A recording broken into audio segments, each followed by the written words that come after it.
ഇതുണ്ടോ അതിനകത്ത് വീണ് ചത്ത് കഷ്ടപ്പെട്ട് നല്ല വെള്ളമുണ്ട്. ഇതിങ്ങനെ ആയിരുന്നെങ്കിൽ 2018 എന്തായിരുന്നു പറയാൻ പോലും വയ്യ.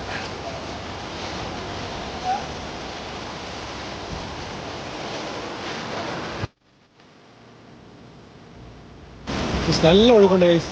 ആറിന്ന് കയറി അകത്ത റോഡിൽ കയറി ഇവിടുത്തെ റോഡിൽ കയറിയാണ് കാരണം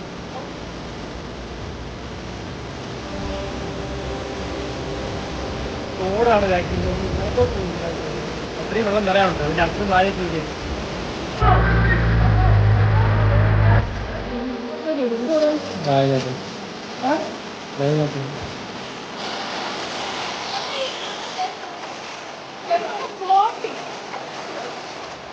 വീണ്ടും വെള്ളം കയറിക്കൊണ്ടിരിക്കുകയാണ്. കുട്ടീൻ്റെ വെള്ളം വന്നുകൊണ്ടിരിക്കുകയാണെന്നാണ് എല്ലാവരും പറഞ്ഞത്. നമ്മളിപ്പം നല്ല മഴക്കോളുണ്ട്. അപ്പോൾ ഇനിയും വെള്ളം കയറാൻ ചാൻസ് ഉണ്ട്. നമ്മളിവിടെ നിന്ന് പോകുമ്പോഴത്തേക്കും നല്ല രീതിയിൽ വെള്ളമാവുമെന്നാണ് തോന്നുന്നത്.